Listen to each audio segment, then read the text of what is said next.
My daughter fought for her life in the ICU while my family vanished, until mom texted asking for $5,000. But my cold reply left them silent. My daughter was in the hospital. No one came from family. But 2 days later, mom texted, "Can you help with your brother's honeymoon fund? $5,000 should do." I just cut them off. The next morning, my dad called repeatedly, and when I answered, he was furious. I watched the monitors blink slowly, methodically, like they weren't connected to a 4-year-old fighting for her breath. My daughter, Ela, had been in the hospital for over a day now. Pneumonia, serious enough to keep us in ICU. The nurses were wonderful, but there's only so much comfort they can offer when you're pacing hospital floors at 3 a.m., terrified and alone. I sent texts the first night to my mom, to my dad, even to my brother Jason, though we hadn't talked in months because he was too busy with wedding stuff. No one responded, not a single word. I gave them the benefit of the doubt. Thought maybe they were asleep or missed it somehow. By the next morning, nothing. And I mean nothing. The nurse brought me coffee. I hadn't eaten. Ela stirred in her sleep once, but the oxygen mask was still on. I remember sitting on the little plastic couch by the window, looking out at the parking lot and thinking, no one's coming. And that realization, it gutted me in a way I hadn't been ready for. I didn't grow up in a perfect family, but we weren't estranged or anything. I called my mom every other week, helped my dad with paperwork when his back started acting up. Even gave Jason and his fiancée $1,200 last month to cover some emergency with their wedding venue. I didn't even ask for it back. So, when 2 full days passed in that hospital room and still no one called, I knew something had shifted. I was holding Isla's hand, watching her finally fall into something like real sleep when my phone buzzed. It was a text from my mom. "No, how's Ela? No, we're coming. Just this, can you help with your brother's honeymoon fund? $5,000 should do." I stared at it so long the screen went dim. Then I just turned off the phone. That night, I sat with Ela and made a decision. I was done being the family's safety net. Dang, the emotional dump. If they couldn't show up for my daughter during the scariest moment of her life, then they weren't family to me anymore. I cut them off, blocked my mom, blocked Jason, didn't even bother with explanations. Just disappeared from their world the way they had disappeared from mine. The next morning, my dad called. Not once, 16 times before 9 a.m. I didn't answer the first 15, but on the 16th, I did. And the second I said hello, he started yelling. What he said next made the air feel even thinner than it already was in that ICU room. He said they needed my social security number for a loan. And that was just the beginning. When I asked him why the hell they needed my social, he didn't even pause. He said Jason and his new wife were having issues with the honeymoon resort booking. Something about a deposit that couldn't be refunded and needing a second booking last minute. Their credit cards were maxed. And since I had better credit, he figured he'd just use mine for a small personal loan to float them through. Like it was normal, like it was expected. I sat there in that uncomfortable hospital chair with Ela hooked up to IVs and machines and listened to my own father explain how he tried to use my identity to help my brother go to freaking Maui. He hadn't called to check on Ela. He hadn't asked if we needed help. He wanted my name and credit to solve a problem for the golden child. I hung up.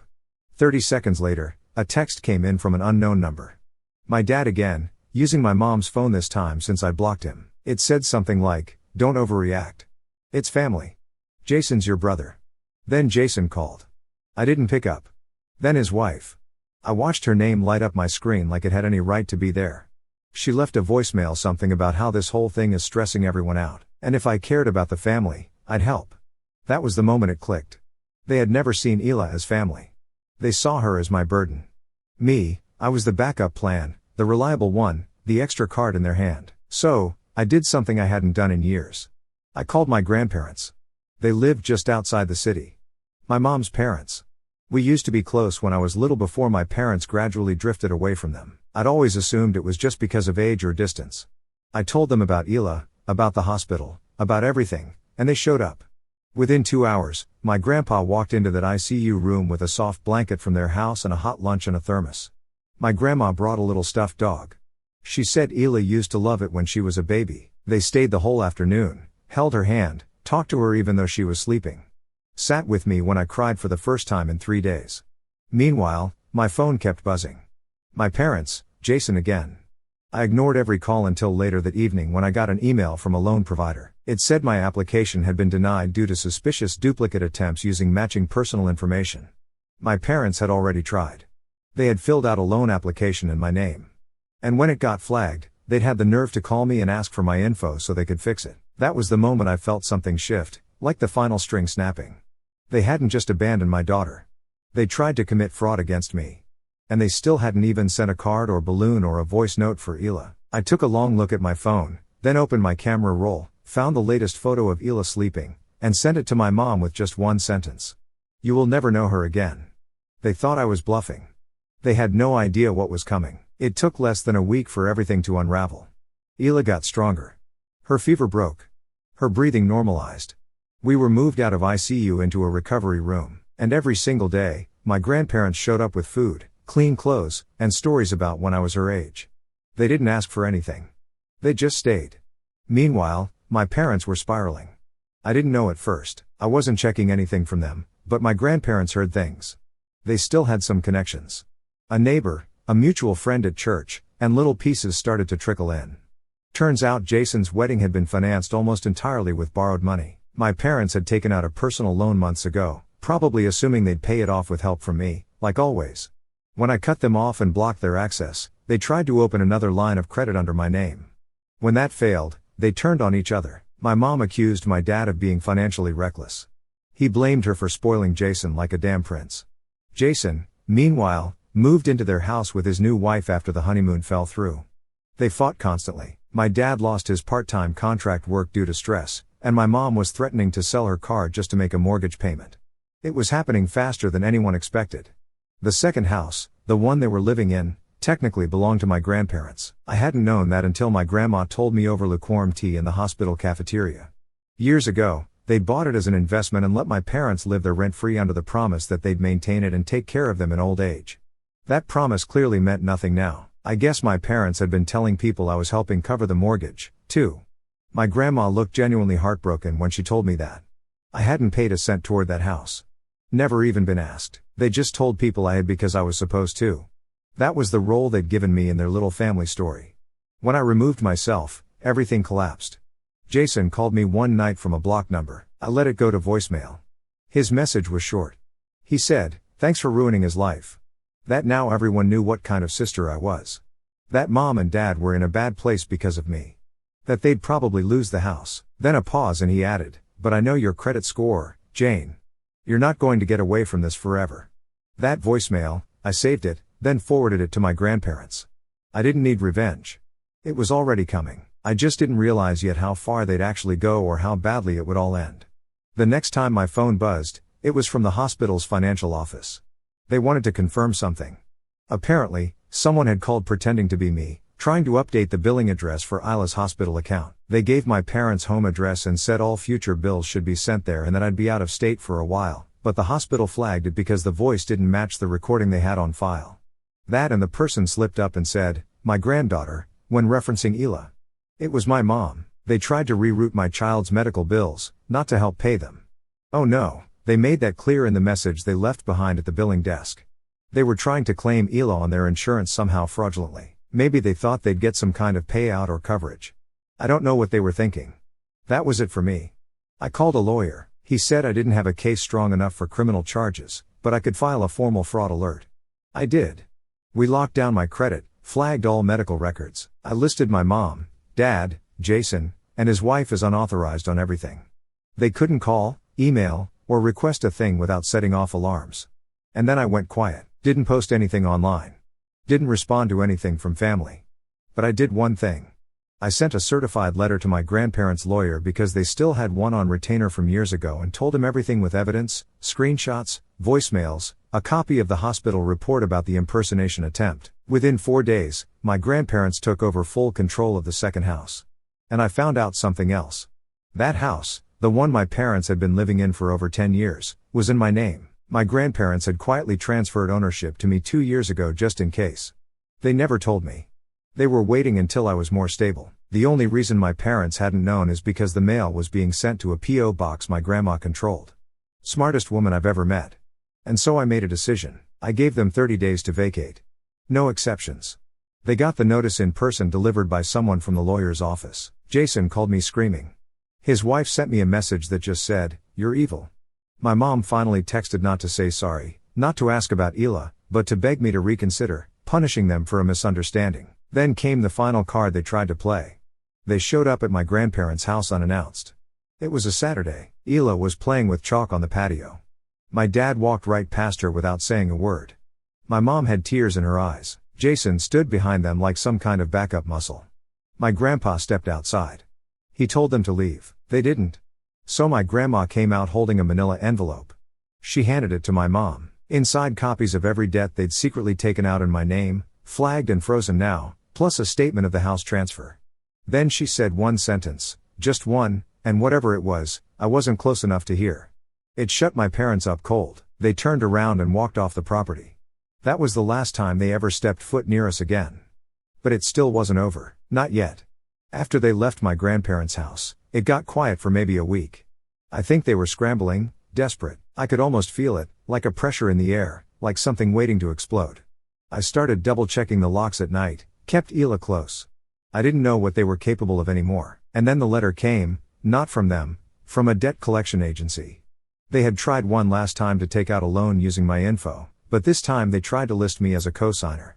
The loan had been denied obviously, but they'd still signed papers, still used my name. It was sloppy and it got flagged, but not before the paperwork got passed around between a few sketchy lenders. That was when I realized they were truly broke. Like, no options left broke. My lawyer got the paperwork squashed fast, but we both knew what this meant. They weren't going to apologize. Not to me, not to Ela, they weren't going to take responsibility. They were just going to keep digging until the dirt caved in on top of them. Then Jason's wife started posting online, little jabs at me without using my name, talking about heartless family members and how some people think money makes them better. Friends of friends sent me screenshots. I ignored them, but I saved everything. It was sad, really. All that energy to protect the people who had destroyed their own future. Meanwhile, my grandparents quietly prepared for the next step. They had been patient long enough. They had given my parents years of rent-free living, supported Jason through college, helped fund a dozen other emergencies over the years, but now with everything that had happened, they were done. My grandpa scheduled an official inspection of the second house. Turns out it was in worse shape than anyone knew. Leaks, damaged wiring, an entire bathroom that hadn't been usable in months. My parents had let it rot. The report gave my grandparents the last thing they needed, proof of neglect. And just like that, the 30-day notice became a 14-day eviction with legal backing. No more letters, no more warnings, just a sheriff's deputy scheduled and confirmed. And here's where it got unexpected. I was at my grandparents' house again, drinking tea on the back porch while Ela colored inside when my grandpa got a phone call. He answered, said nothing for a long moment, then hung up and went inside. A few minutes later, he returned with a fireproof lockbox I'd seen him keep in his closet for years. He opened it and handed me something I never thought I'd see. A full notarized trust. It had my name on it and Ila's. Apparently, years ago, before everything went bad, my grandparents had started moving their assets quietly, slowly, just in case they ever had to protect the family from within the family. They'd seen how things were going. My grandparents simply hadn't anticipated that the situation would deteriorate to such an extreme degree. They had quietly prepared for potential problems, but they never imagined their own children would push things this far. And no, it wasn't only the second house that had been placed under my name. The primary residence, the home where my grandparents had lived for decades, had also been transferred into the irrevocable trust. Jason had gone around bragging to friends and extended family that he was set to inherit the main house one day. He painted this picture of himself as the responsible heir, the one who deserved it all. My parents, too, had likely built their entire financial future around that assumption, convincing themselves it was owed to them after years of living rent-free and making half-hearted promises. All those years of freeloading, empty commitments to care for my grandparents in their old age, and subtle attempts to manipulate the family dynamics, it was all for nothing. The properties and assets were never truly destined to end up in their hands. From the beginning, my grandparents had seen the patterns and taken steps to protect what they'd worked so hard for. Instead, everything now belonged to Ela and me, secured in a way that no one could challenge. When the actual day of the eviction arrived for the second house, my parents, Jason, and his wife didn't put up any resistance. They didn't hire a lawyer, didn't contest the notice, didn't even appear in person to plead their case. In the dead of night, they packed what they could and slipped away quietly, abandoning the place in disarray.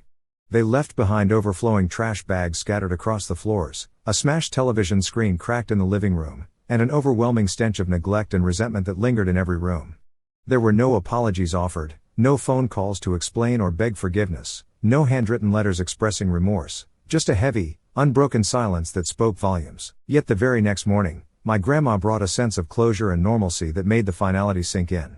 She woke up early, as she always did, and prepared a big stack of homemade pancakes, the kind with blueberries folded gently into the batter, served with warm syrup and fresh coffee. It felt like any ordinary Saturday, peaceful and unhurried, a deliberate choice to reclaim calm amid the storm. She chatted lightly about the weather and Isla's latest drawings while we ate, avoiding the heavy topics until the plates were cleared. Only then did she slide a thick folder across the table toward me, her expression soft but resolute, and say it was finally time to drop all the pretense we'd been carrying for years. Inside the folder lay the updated estate planning documents, freshly notarized and legally binding. My grandparents had meticulously rewritten their wills, trusts, and deeds over the past weeks. The houses, their savings accounts, investment portfolios, everything they'd built, it was all explicitly directed to Ela and me, with clear provisions to ensure our security long into the future. They were careful to explain that this wasn't driven by vengeance or a desire to punish anyone. It was simply about honoring the truth of who had shown up, who had loved unconditionally, and who deserved to carry forward the family legacy they'd created. For years, they had observed my parents taking advantage, borrowing money without repayment, accepting help while offering none in return, prioritizing appearances over genuine care. My grandparents had held on to hope longer than anyone, quietly wishing that my parents might one day recognize their patterns and choose to change. They waited patiently, giving chance after chance, but that transformation never came. Later that same afternoon, as the sun was dipping lower, my mom, dad, Jason, and his wife arrived at my grandparents' doorstep without warning, clearly agitated and desperate. Someone in their circle must have informed them about the latest developments, perhaps a mutual acquaintance who felt they deserved to know. But they never made it inside the house. My grandpa met them on the wide front porch, his posture steady and unflinching, while my grandma stood just behind him. He calmly handed my mother a sealed envelope containing the official letter of disinheritance.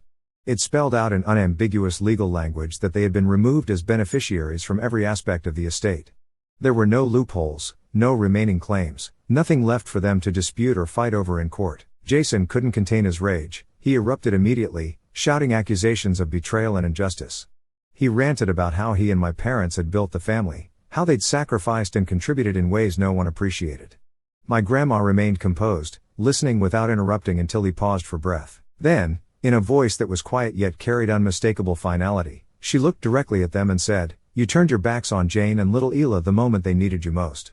Because of that choice, you've lost your place in this family." With those words hanging in the air, she stepped back inside and gently closed the door, ending the confrontation once and for all. They never reached out again. No late-night calls seeking reconciliation, no texts pleading for another chance, not even an appearance at Thanksgiving or Christmas gatherings in the years that followed. The silence from their side became permanent, a self-imposed exile from the lives they'd once tried to control. In beautiful contrast, my grandparents became our constant, joyful presence. They stopped by regularly with bags of groceries tailored to Isla's favorite snacks, sit patiently helping her sound out words during homework time, or simply relax on the porch swing with me, watching her chase butterflies across the lush green yard. We've let go of all the old facades and expectations. This smaller, truer circle is the real family we've always deserved, one built on unwavering support, mutual respect, and genuine love. And in the end, discovering that has made everything we've been through feel worthwhile.